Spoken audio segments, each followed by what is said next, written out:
The Lion and the Mouse short story.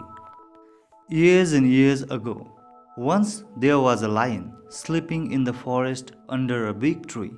A mouse, who lived in the forest too, started playing while moving up and down the lion's body.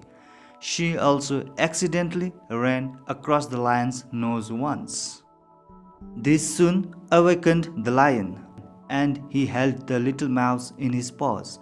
The mouse began to tremble as he knew that the lion was angry and could kill him right there. "Pardon, O king," pleaded the little mouse. "Forgive me this time. I shall never repeat it, and I shall never forget your kindness. Who knows, I may be able to give you a good turn one of these days." The lion was somehow in a good mood, hence he set the mouse free from his paws. Yet he could not be more amused by the idea of how a tiny mouse could ever help the king of the jungle. After a few days, the mouse suddenly heard the roar of the lion. When she went to look at what's the matter, she found out that the lion was captured and trapped in a net by his prey.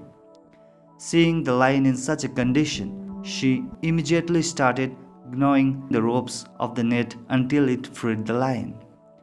The lion thanked the little mouse, but the mouse was happy that she could finally repay her debt for sparing her life once.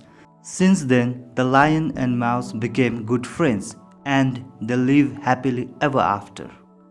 Moral of the story: kindness is never wasted.